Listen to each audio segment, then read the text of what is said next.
Es una alegría poder estar una vez más compartiendo con mis hermanos aquí de la Iglesia Central de Tucumán. ¿Cómo están? ¿Bien? ¿O excelente? Excelente. Y mejorando. Y es Jesucristo esperando. Queridos hermanos, permítanme antes de comenzar con el sermón unas palabritas contándoles acerca de la obra que estamos haciendo hoy en día. Luego tendremos el estudio de la palabra de Dios, como hemos hecho cada día, porque un sermón no es sermón si no hay lectura y estudio de la palabra, ¿cierto?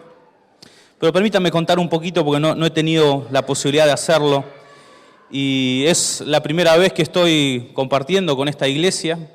No sabemos cuándo será la siguiente, pero es algo muy importante que quiero compartir con ustedes también. Terminé la carrera de teología en el año 2010 con la ilusión de trabajar en el ministerio, siendo conscientes y habiendo confirmado el llamado de Dios para esta tarea. Mi mayor sueño era poder servir en las iglesias, aprender de las iglesias y trabajar en la misión que el Señor nos encomendó. En el año 2011 estábamos trabajando en nuestro primer distrito, en el sur de Buenos Aires, al norte de la Asociación Argentina del Sur, en un distrito recientemente formado, conocido como el distrito de Pigüé. Atendía una región de Buenos Aires y una región de la provincia de La Pampa. Era nuestro primer año, estábamos como aspirantes al ministerio. Y habíamos hecho nuestro primer año con experiencias muy lindas, habíamos trabajado muy bien, disfrutaba de lo que estaba haciendo, estábamos muy contentos. Y claro, en el primer año, en un distrito, pero sobre todo en el primer año del primer distrito, ¿verdad? Uno aprende mucho. Y aprende a conocer a los hermanos y las peculiaridades de cada iglesia. Entonces, a fin de ese año ya estábamos planificando lo que íbamos a hacer el año siguiente. Y ya teníamos preparado unas semanas de evangelismo en una de las ciudades, objetivos de misión global, porque tenía muchísimos pueblos sin presencia adventista en ese territorio que era grande y me tocaba atender. Entonces estábamos con muchos sueños y anhelos y de pronto a fin de año, comienzo de diciembre, recibo una llamada telefónica donde me decía mi secretario de la asociación: Carl, estamos recibiendo un llamado para ti, para que vayas a trabajar como profesor en la Universidad Adventista del Plata.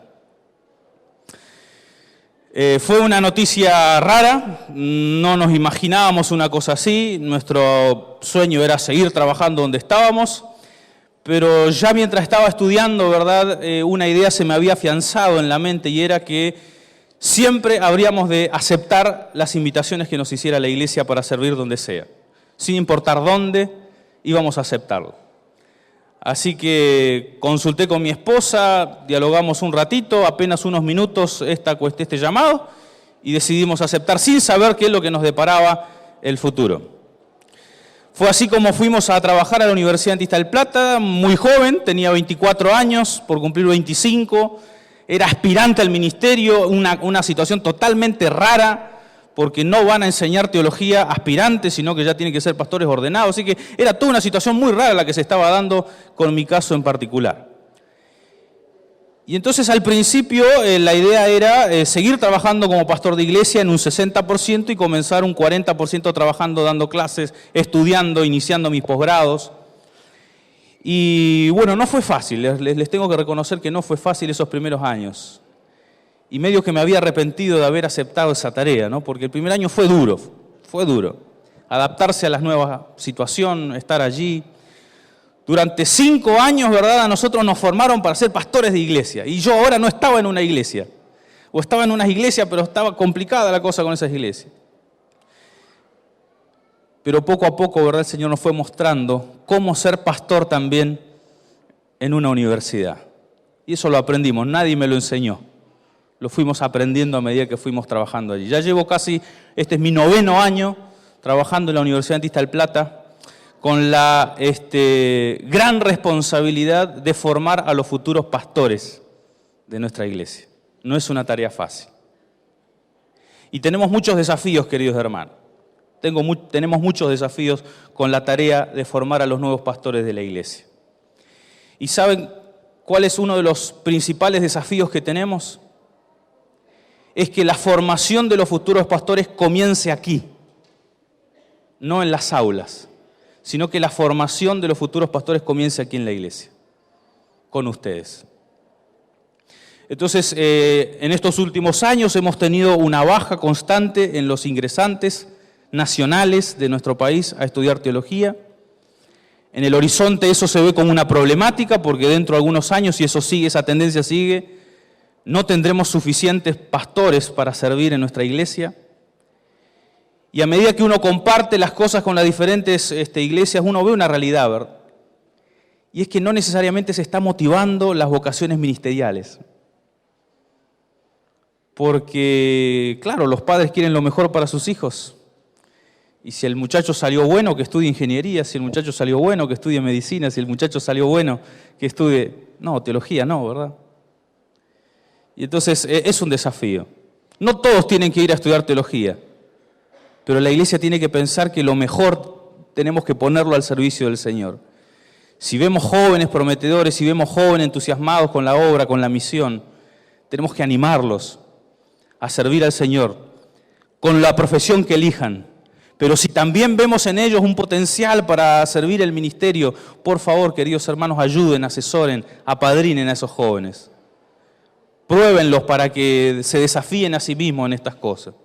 Yo estoy predicando esta mañana aquí ya como pastor ordenado de la iglesia adventista porque hubo un matrimonio, quienes me instruyeron en el camino del Señor, que me dijeron, Car, tú serías un buen pastor. Pero no se quedaron solamente con el dar ánimos y decir, andate y arreglate, ¿verdad? Sino que me apadrinaron, me ayudaron, me instruyeron, me capacitaron. 2 años estuve en mi iglesia después de bautizado y me fui a estudiar teología, pero en esos 2 años yo aprendí muchísimo. Este hermano me llevaba a dar estudios bíblicos, me llevaba a las capacitaciones, me puso con responsabilidades en la iglesia, pero me capacitó para hacerlas. No me dejó solo, ¿verdad? Estaban pendientes de mí todo el tiempo, velaron para que yo consiguiera un equipo para ir a colportar. Con la iglesia me apoyaron económicamente para el primer viaje, ¿verdad? Porque sabían que yo no tenía un centavo. Y fue una iglesia que con sus oraciones, y hasta el día de hoy, ¿verdad? Hasta el día de hoy, este matrimonio me escribe, me llama, me da ánimo.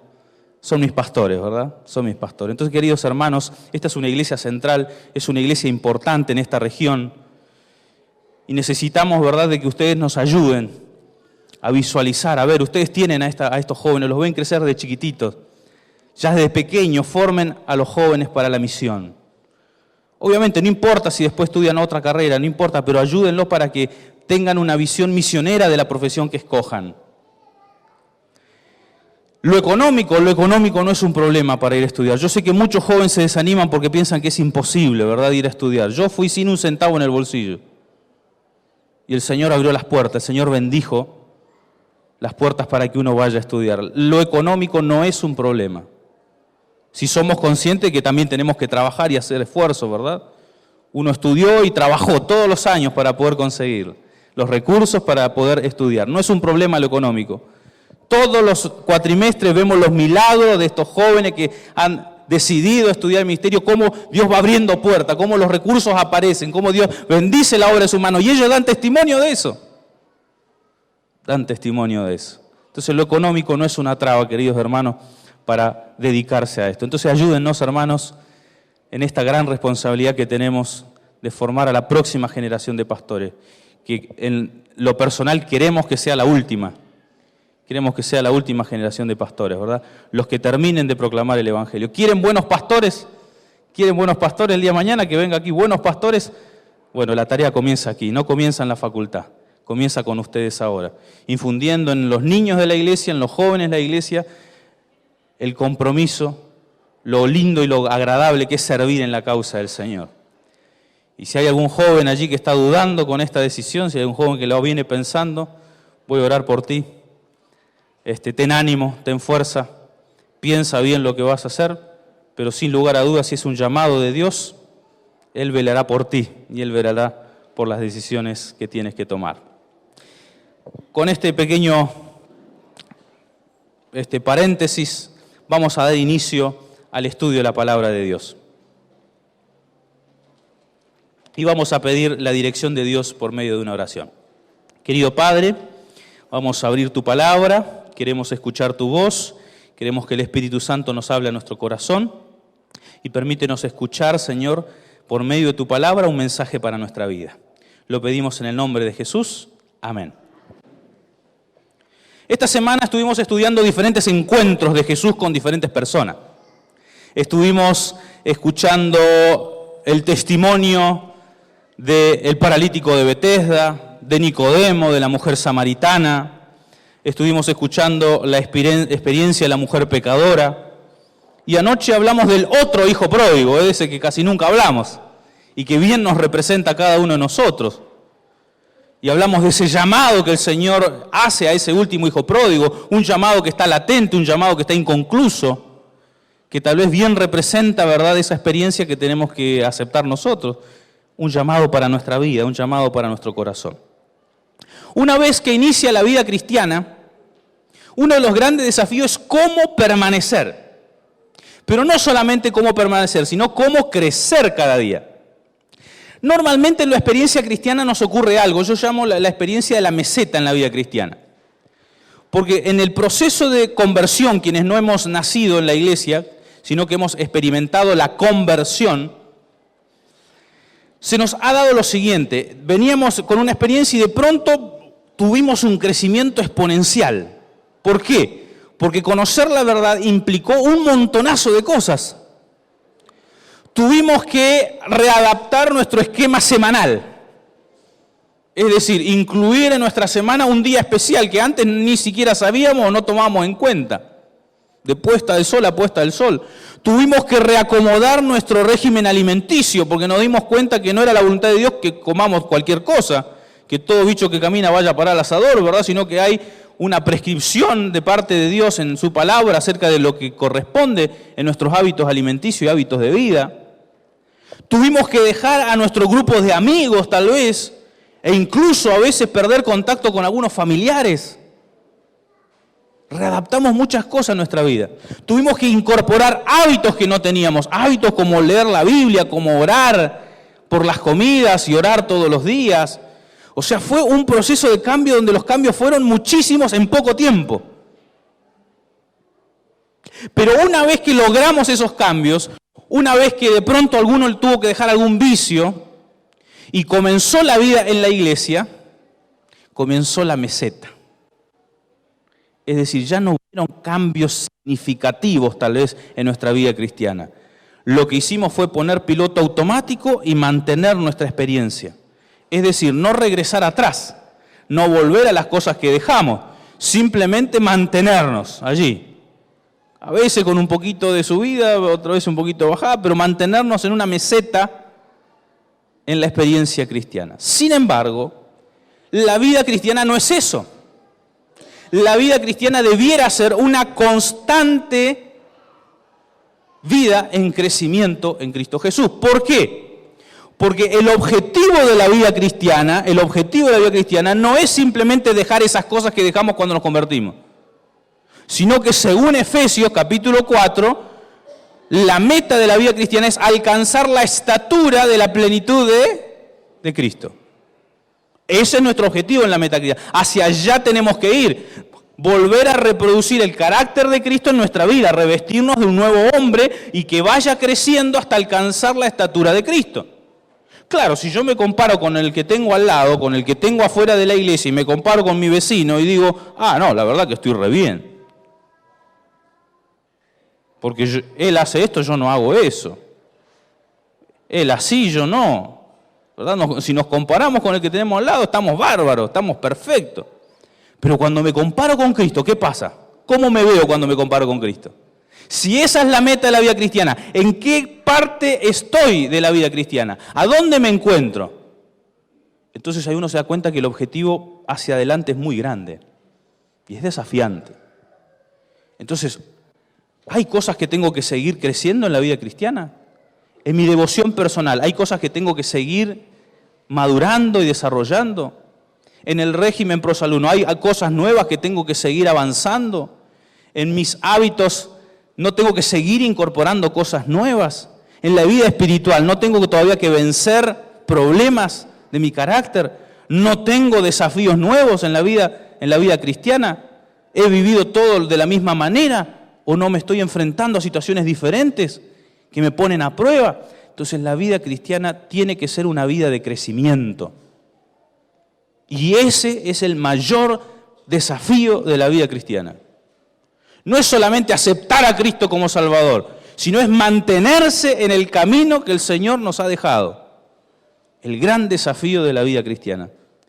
Entonces, cuando uno tiene que encontrar modelos de crecimiento de la vida espiritual, muchas veces creemos en las recetas mágicas.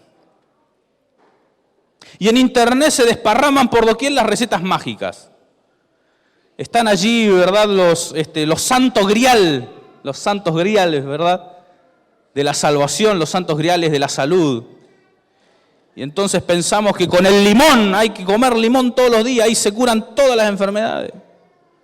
El santo grial del limón para las enfermedades, el santo grial de la fruta exótica ya que no sabemos de dónde viene, que en teoría cura todo, y que la industria farmacéutica no quiere que se sepa porque, ¿verdad?, esas teorías conspirativas. Entonces creemos que con un alimento específico, con un ingrediente particular, se resuelve todos los problemas de salud.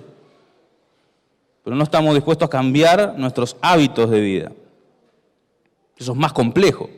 Entonces con la vida espiritual también. Pensamos que si hacemos esto en particular ya es suficiente. Entonces el crecimiento, la madurez en la vida espiritual es como nuestro crecimiento biológico.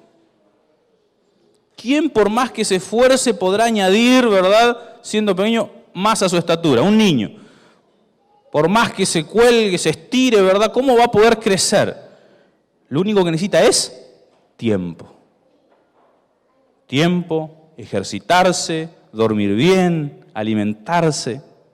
Y es el tiempo lo que va dando el crecimiento.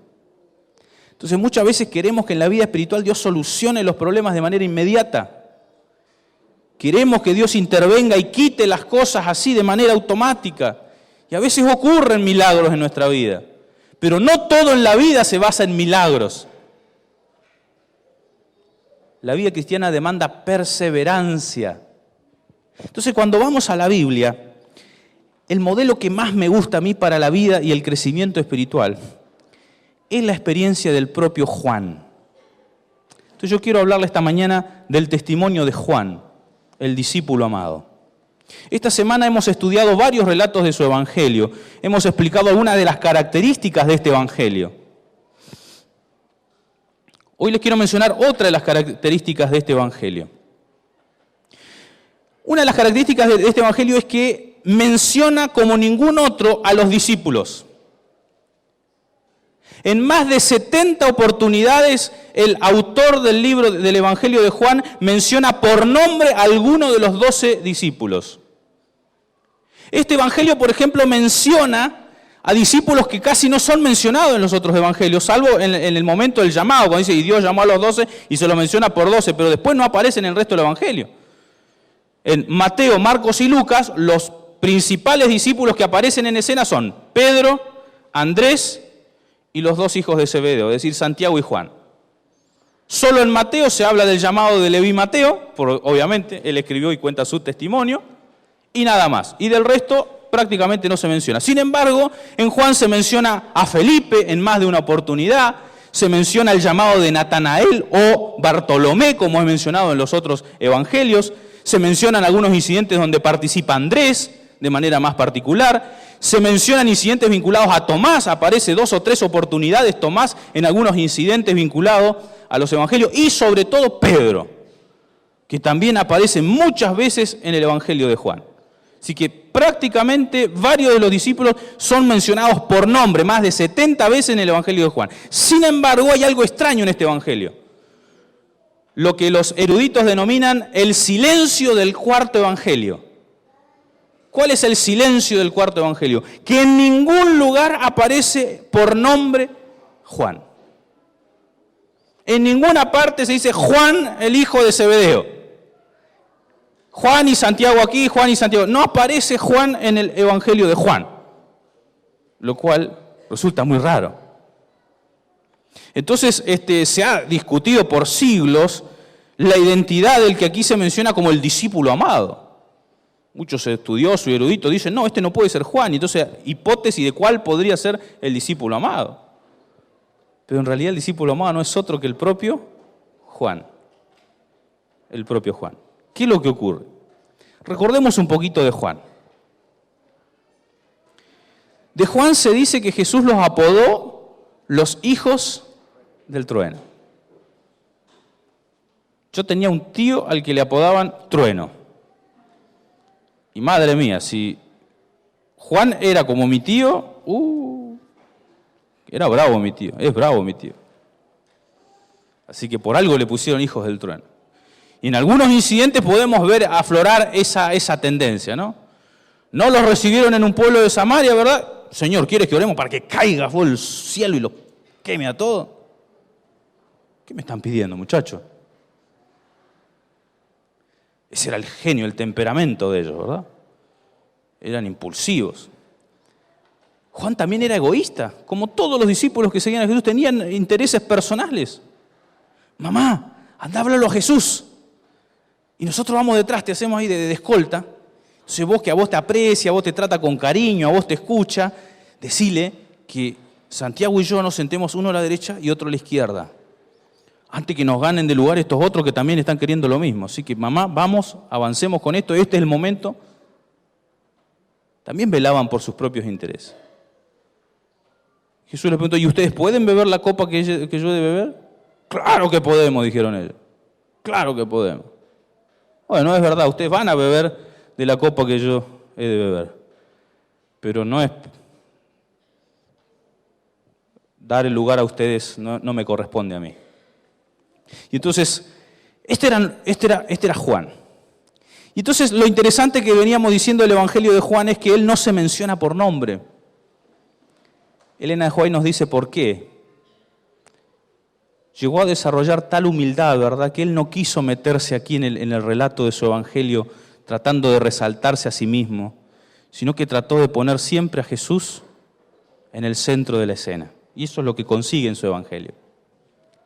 Pero sin embargo, en algunas partecitas, muy poquitas, él tiene algunas descripciones autobiográficas, algunas cuestiones que aluden a su propia persona, nunca diciendo Juan, sino haciendo referencia a el discípulo amado o al otro discípulo. Esas son las dos designaciones que aparecen en el Evangelio de Juan para hablar de sí mismo. Vamos a abrir nuestras Biblias, Juan capítulo 1, versículo 35. Al día siguiente Juan, este es el Bautista, estaba otra vez con dos de sus discípulos.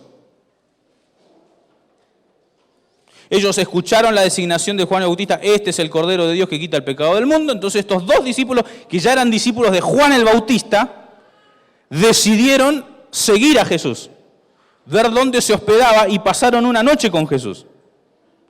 Y luego de ese encuentro, ambos discípulos tuvieron la seguridad y la certeza de que ese hombre era el Mesías. Versículo 40 se nos dice que uno de esos dos discípulos era Andrés, el hermano de Simón, es decir, de Pedro. Pero nada se nos dice del otro discípulo. Dos discípulos siguieron a Jesús. Uno era Andrés, ¿y el otro quién era? Probablemente, y así lo dice también Elena de White, el otro discípulo era Juan. Juan era un muchachito, no sabemos la edad exacta de Juan en este episodio, pero rondaba entre los 15 y 20 años, algunos calculan 17, 18 años, probablemente tenía Juan en este momento, era muy jovencito. Y llama la atención que siendo tan jovencito tenía fuertes inquietudes espirituales. Ya había iniciado un camino especial de conversión al ser un discípulo de Juan el Bautista. Había aceptado ese llamado al arrepentimiento de Juan el Bautista y había estado, ¿verdad?, como ya un discípulo oficial de Juan el Bautista. Y prestando atención a la predicación de Juan el Bautista, entendió que aquel otro hombre nuevo, ¿verdad?, era el Mesías. Y lo comprobó en persona. Y es a partir de allí que comenzó su trayectoria con Jesús. Es decir, Juan fue uno, junto con Andrés, los primeros dos discípulos que tuvo Jesús. Ni bien Jesús se bautizó, ya salió de las aguas prácticamente con dos discípulos. Uno de ellos era Juan, el hijo de Zebedeo.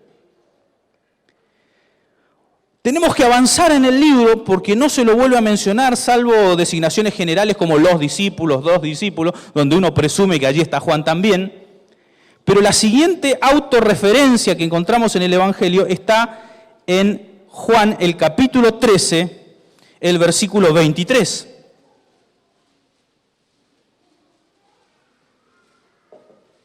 Y ya de aquí saltamos directamente a la semana de la Pasión. Y estamos en ocasión de la última cena. Así que prácticamente no habla nada de su participación en los 3 años casi medio del ministerio de Jesús. Capítulo 13, versículo 23 de Juan dice: uno de sus discípulos, el que Jesús amaba, y aquí aparece la primera designación del discípulo amado, de un discípulo al que Jesús amaba, estaba recostado al lado de Jesús. Entonces, 2 cosas nos llaman la atención de este versículo. Uno, el apodo, al que Jesús amaba, el discípulo amado. Y uno se pregunta, ¿por qué ese apodo? ¿Acaso Jesús hacía diferencia entre sus discípulos? ¿Acaso amaba más Jesús a este que a todos los otros? ¿Por qué el discípulo amado? Ahí está. Dependía no tanto de la iniciativa divina, sino de la respuesta a esa iniciativa divina. En una oportunidad Jesús contó una parábola, ¿no?, de una persona que debía mucho dinero y otro que debía poco dinero. Y el Señor decidió perdonarlos a los dos. Y Jesús le preguntó al fariseo, ¿verdad?, que era el dueño de esa casa, ¿quién amará más a ese señor que perdonó? ¿El que le debía mucho o el que le debía poco? Y la persona dijo, y obviamente, el que tenía la mayor deuda le va a agradecer mucho más. Y Jesús dijo, de la misma manera es con el pecado. Al que mucho se le perdona, mucho ama, al que poco se lo perdona, poco ama. Así que evidentemente Juan, ¿verdad?, había respondido a la iniciativa de Cristo de una manera muy particular, diferente de los otros discípulos. Dependía del factor humano de Juan.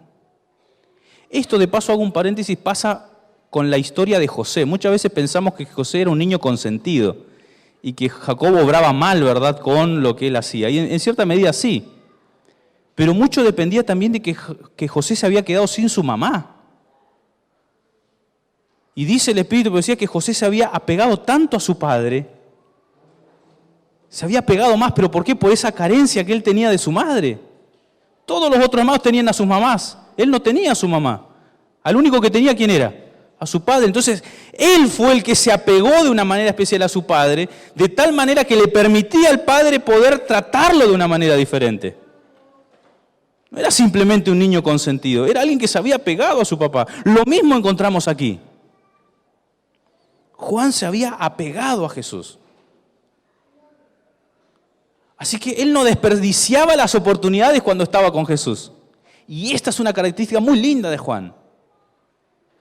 A él lo vamos a ver siempre pegadito a Jesús.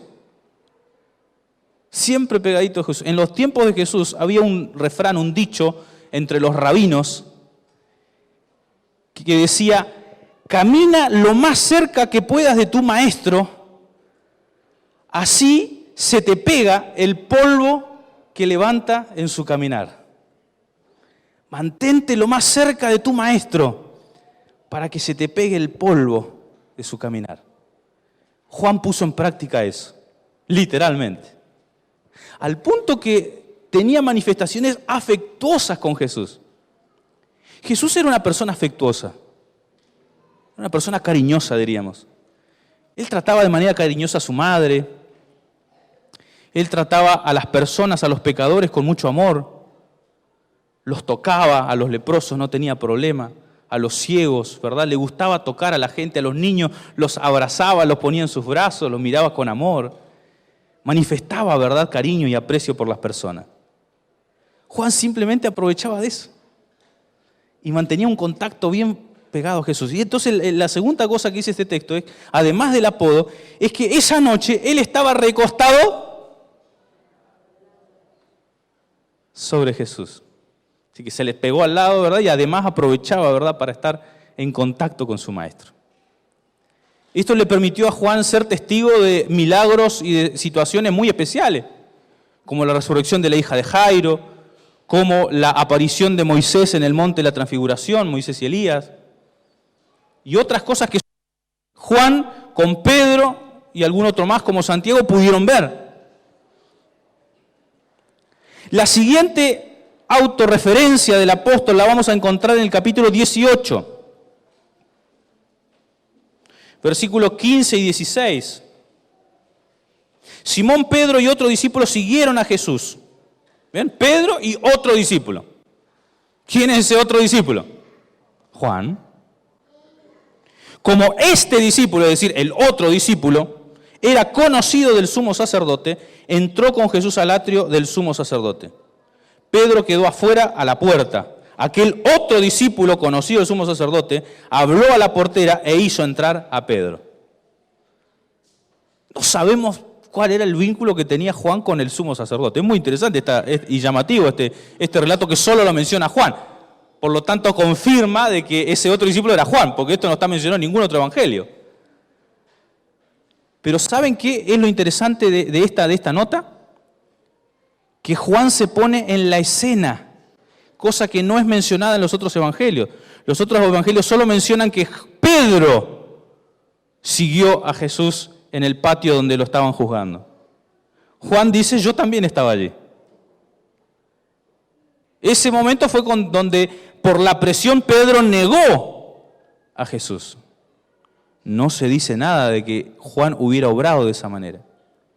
¿Qué es lo interesante de esto? Este era un discípulo apegado a Jesús.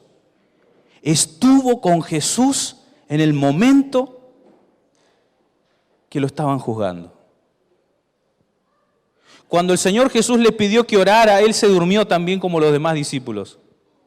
Pero ahora que estaba siendo juzgado, Juan estaba allí. Y estaba en un lugar visible, porque uno de los evangelios dice que en el momento de la negación de Pedro, Jesús miró a Pedro y lo miró con amor, ¿verdad? O sea que estaban al alcance de la vista, así que Juan estaba allí y Jesús lo veía también a Juan. En el momento más difícil del Salvador, un discípulo fielmente estaba allí a su lado. La siguiente referencia está en el capítulo 19, versículo 26. Un texto emotivo, muy emotivo. Jesús ya estaba colgado en la cruz, ¿verdad? Y cuando Jesús vio a su madre, dice allí, y junto a ella al discípulo que él amaba, dijo a su madre, mujer, he ahí, tienes a tu hijo. Y al discípulo le dijo, he aquí, tienes a tu madre. Y desde aquella hora, dice, el discípulo la recibió en su casa. Una de las mayores preocupaciones de Cristo iba a ser su propia madre, ¿verdad? Después de la muerte de José fue Jesús quien se hizo cargo de su madre. Y ahora que él no iba a estar, ¿quién iba a cuidar? Pero allí tenía a su discípulo amado. Entonces, otro elemento importante, en la cruz, el único de los 12 discípulos que estuvo al pie de la cruz mirando a ese Salvador crucificado, ¿quién fue? Juan. El que aprendió a estar con el Salvador del principio, el primer discípulo, el que se acostaba a su lado, el que aprovechaba todas las instancias para estar con su maestro, no lo dejó en el momento donde todos habían huido por temor. Y fue Juan el encargado de recibir a María y de cuidarla hasta sus últimos días. En ese momento los soldados, ¿verdad?, atravesaron el costado de Jesús. Versículo 35, el capítulo 19, dice, lo atestigua el que lo vio, y su testimonio es verdadero. Él sabe que dice la verdad para que vosotros también creáis. Ahí es como que sale del relato y le habla a los lectores de este evangelio diciéndole, yo estaba allí. Y lo que yo estoy diciendo es un testimonio verdadero. ¿Por qué se los cuento? Para que crean. Yo estaba ahí, yo lo vi. Nadie le tenía que contar la experiencia de la cruz a Juan. Él la vio, él la vivió. Él escuchó las palabras de Jesús hasta el último momento. Capítulo 20. Las mujeres fueron al sepulcro y estaba vacío. Vuelven corriendo a donde estaban los apóstoles diciendo, alguien ha robado el cuerpo del Señor, ¿verdad? Versículo 2, entonces corrió y fue Simón Pedro, estaba hablando de María Magdalena, y al otro discípulo a quien Jesús amaba, y le dijo, han llevado del sepulcro al Señor y no sabemos dónde lo han puesto. Así Pedro y el otro discípulo fueron al sepulcro. Así que Pedro y Juan se fueron corriendo a ver la tumba de Jesús. Versículo 4, corrieron los dos juntos, pero el otro discípulo corrió más ligero que Pedro, claro, era más joven. Era más joven. Y llegó primero al sepulcro. Sin embargo, dice allí que no quiso entrar. Lo esperó a Pedro. Le dio lugar a Pedro. Pedro entró primero. Versículo 5, bajó a mirar y vio los lienzos, pero no entró. Enseguida llegó Simón Pedro, entró el sepulcro y vio los lienzos en el suelo y el sudario que había estado sobre la cabeza de Jesús no estaba con los lienzos, sino doblado y aparte. Entonces entró también el otro discípulo que había llegado primero al sepulcro y al ver, creyó. Hasta acá, el rumor era, se robaron el cuerpo. Sin embargo, el primero en creer en la resurrección, ¿quién fue? Juan. ¿Por qué? Por la familiaridad que tenía con Jesús. ¿Qué notó Juan que de pronto no notó tanto Pedro? Los lienzos dobladitos allí dicen, ¡ah! Jesús solía hacer esto. Él era una persona muy ordenada. Su ropa la doblaba de esta manera. O sea, ¿quién otro sino Jesús habría de doblar esas cosas así? ¿Cómo supo él? Por la familiaridad que tenía con su maestro. Había aprendido a identificarlo en su proceder, en su conducta. Y para él el lienzo fue la evidencia de que Jesús estaba vivo. Capítulo 21 vuelve a aparecer la referencia a aquel otro discípulo. Estamos en Galilea. Pedro dijo, me voy a pescar. Los discípulos, te seguimos, ¿verdad? Volvieron para atrás en su experiencia. Jesús ya lo había llamado de las redes para que sean pescadores de hombres. Ahora deciden volver a su vieja vida, desanimados. Y como Pedro era un líder nato, dijo, voy a pescar, y todos le siguieron. Pero entonces aparece la experiencia de Jesús en la costa, ¿verdad? Y tiran la red del otro lado, y cuando la levantan llena de peces.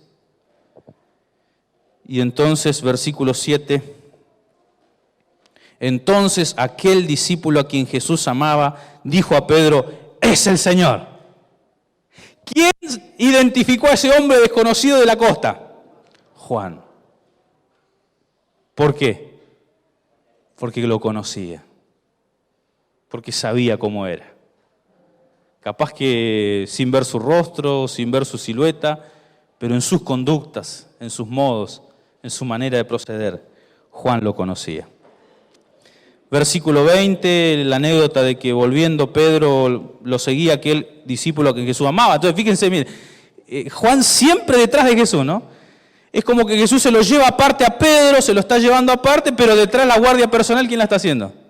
El discípulo amado, venía atrás, ¿no? Como de cerca, ¿cuándo va a ser mi lugar, mi momento, ¿no? Sigo yo en la cola. No quería perderse a su maestro. Y bueno, eso lo desconcentró un poco a Pedro, y ustedes conocen la historia, ¿verdad? ¿Y qué de este? ¿Y a vos qué te preocupa este? A vos te estoy diciendo. Si yo quiero que este quede hasta que yo venga, quede a ti. Entonces el propio Juan, versículo 23, dice que ese dicho generó un rumor entre los discípulos de aquellos días de que Juan no habría de morir, sino que habría de ver la venida de Cristo vivo. Entonces, mientras él estuviera vivo, estaba la esperanza de que Jesús iba a venir en su día.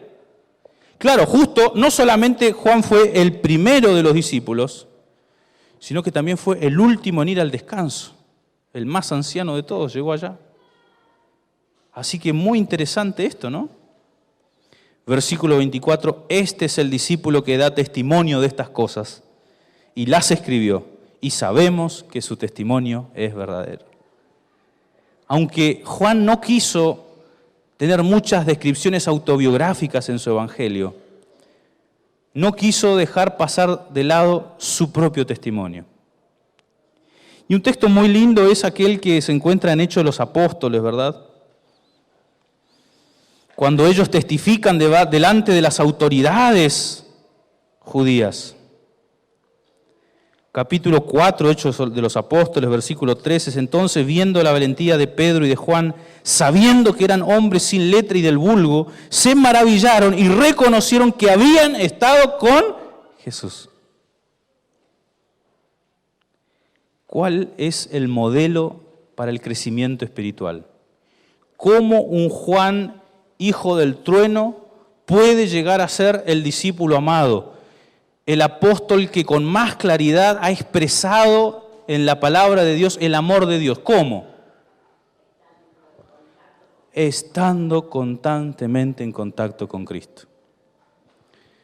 Estaba en mi primer año de teología. Yo el 13 de octubre del año 2001 pisé por primera vez la iglesia. A la tarde comencé a leer la Biblia desde Génesis. Todos los días, 2 capítulos por día. Todos los días, todos los días. Mi culto, mi oración, mañana y noche. A veces el cansancio me encontraba en la noche, ¿verdad?, leyendo y me dormía con la Biblia arriba, ¿no? Y mi hermana me decía, ¿por qué te quedás leyendo? Dormite de una vez y no te va a hacer nada que no leas la Biblia una vez, ¿verdad? Pero era mi necesidad, las pruebas eran tantas, ir a la escuela era para mí ir a la batalla, ir a la guerra. Entonces no me sentía, ¿verdad?, con la fuerza de enfrentar las tentaciones al otro día si yo no iba preparado con la lectura de la Biblia. Fueron 2 años de guerra. Fui a estudiar teología, primer año. Y entonces un entorno totalmente mágico parecía, ¿no? Los negocios cerraban el sábado, la gente se escuchaba, uno iba por la calle, la recepción de sábado, la gente cantando, los pianos sonando en las casas, ¿verdad? Culto a la noche, culto todos los días. Y estudiaba teología, así que comenzamos la primera hora con una oración, con una reflexión bíblica. Todas las materias, ¿qué estudiábamos? Pentateuco, libros proféticos del Antiguo Testamento, introducción a la Biblia, etc. Todo era Biblia, iglesia, ministerio para la iglesia, ¿verdad? Así que uno estaba todo el tiempo estudiando la Biblia. Y entonces comenzaron las primeras semanas de exámenes, yo venía bien con mi culto personal, pero la primera semana de exámenes te desacomodan todo, porque ya uno se acuesta más tarde, te tenés que levantar temprano y ya uno se queda dormido y sale corriendo a clases y ya no te acomodás más, ¿no? Entonces, sin darme cuenta, dejé de hacer mi culto personal. Es decir, yo pensaba que por estudiar para Pentateuco y leer el Pentateuco ya era suficiente, con estudiar tal o cual contenidos de la materia, todo es para Dios, todo es sobre Dios, sobre la iglesia. Pero estando en mi primer año de teología comencé a vivir una de mis primeras crisis espirituales. Comenzaba a sentir vacío. Y terminé el año mal. Me había ido bien en las materias, bastante bien para ser el primer año, que es siempre desafiante. Los objetivos no habían sido malos, pero me sentía vacío. Entonces me fui a colportar, y claro, el colportaje es una batalla, una guerra de vuelta, otra vez en la trinchera, así que otra vez mi culto personal todos los días, porque si no hacía mi culto en la mañana, ¿cómo iba a enfrentar esas puertas que le tenía miedo, verdad?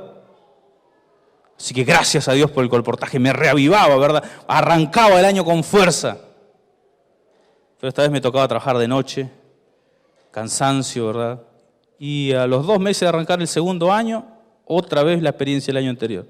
¿Cuál era la experiencia? Arrancar el día sin poder leer la Biblia, sin poder orar pensando en lo que estaba diciendo, no orar dormido, ¿verdad? Poder tener ese culto personal donde uno ya no está con la mente de estudio, me tengo que memorizar esto porque me lo va a tomar en el examen, sino simplemente leyendo la Biblia para decir qué es lo que Dios tiene para mi vida. Esa diferencia, ¿no? Y entonces un día, como todos los días, se sonaban 2, 3 despertadores, me ponía varios porque los apagaba y seguía durmiendo, tenía que ponerme varios para poder despertarme, se me sonaron todas las alarmas, quedaban 5 minutos para el inicio de la clase, caigo parado sobre la ropa, ¿verdad?, poniéndome mientras voy caminando por el patio para llegar a la facultad, estaba por tocar la manija de la puerta, decí que en ese día eran puertas cerradas, no tenían vidrio, las de hoy tienen vidrio, entonces se ve del otro lado, pero llegué allí, ¿verdad?, y como que una voz en la mente, otro día igual. Entonces quedé paralizado en ese momento. Dije, ¿qué voy a hacer? Así no tiene sentido. ¿Estudiar teología para qué? Así que decidí perderme esa primera hora de clase, me fui a mi habitación. Primero que nada me arrodillé y le pedí al Señor ayuda. Porque así no iba a poder seguir avanzando.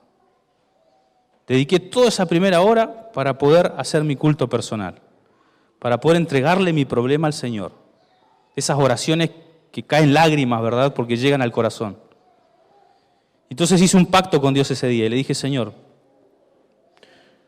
yo me propongo olvidar de lado los contenidos de las materias y priorizar el estudio de tu palabra. Dedicar ese tiempo en la mañana para poder escuchar tu voz, poder expresarte lo que siento.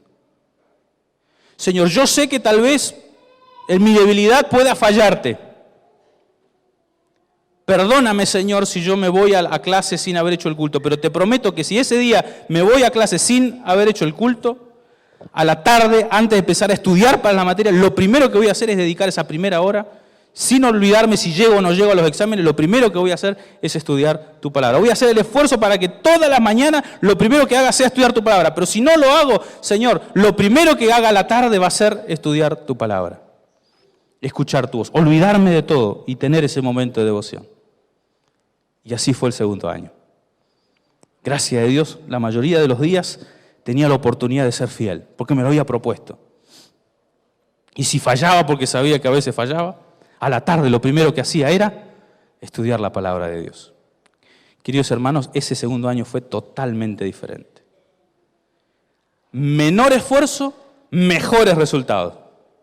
Prácticamente 10 en todas las materias. Presidente de curso, misionero sábado y domingo. Hice cosas que en mi vida me hubiera imaginado. Ese año me investigué guía mayor, ese año, todo pasó ese año prácticamente. Pero ¿dónde estuvo la clave del éxito? En que decidí priorizar mi comunión con Dios. Entonces, queridos hermanos, Dios no puede trabajar en nuestra vida si nosotros no decidimos fervientemente apegarnos a Jesús. Que el polvo de sus pies se levanten y se nos impregne en la ropa. ¿Y cómo hacemos eso? Encontrándonos con Él todos los días, todos los días. No 40 días nada más. No 120 días, no medio año, un mes o una semana de oración. No, todos los días. Y por eso es que la vida cristiana es difícil. Porque necesitamos ser constantes todos los días de nuestra vida hasta que Cristo venga. No va a haber un momento, claro, nosotros quisiéramos, hacer una jornada especial donde ya se resuelva, acumulemos fuerza para mucho tiempo. No funciona así la vida espiritual. O es todos los días o no va a andar la cosa. Entonces, queridos hermanos, el modelo de Juan, estar apegados a Jesús. Ese es el único secreto para el crecimiento espiritual. No hay otro, no hay una varita mágica, no hay un producto, no hay una actividad, no hay algo que yo pueda hacer, una fórmula mágica, una oración especial, determinadas palabras. No hay una cuestión mágica en el crecimiento de la vida espiritual. Queremos crecer todos los días, tenemos que alimentarnos todos los días. Y eso en la vida espiritual. Y esa es una de las tareas más difíciles que tenemos en medio de nuestro pueblo. Nuestros pastores, los que nos dirigen, todo el tiempo están pensando y motivando cómo poder hacer para que la hermandad de verdad se entusiasme y pueda tener esto como algo natural. Nuestros jóvenes, queridos jóvenes, ¿cuándo van a comenzar a ustedes a tomar la decisión sin que papá, mamá te esté diciendo, mirá, tenés que hacer esto o aquello? ¿Cuándo vos te vas a levantar en la mañana y decir, lo primero que tengo que hacer antes de ir a la escuela es esto? Y si mañana lo quiero hacer, me tengo que acostar temprano, por lo tanto tengo que dejar de hacer esto o aquello. Son decisiones que tenemos que tomar. Entonces Dios nos puede bendecir. Entonces el Espíritu Santo comienza a trabajar en nuestra vida. De a poquito, como el agua, como el viento, ¿verdad? Va trabajando nuestro carácter, nuestro ser. Y de pronto la gente te mira y te dice, tú eres cristiano, ¿verdad? Tú eres adventista, ¿verdad? Se nota. Se nota que has estado con Jesús esta mañana. Queridos hermanos, que el Señor nos ayude Que el Señor nos bendiga y que podamos ser un reflejo de Jesús, porque compartimos todos los días tiempos con Él. Que el Señor los bendiga.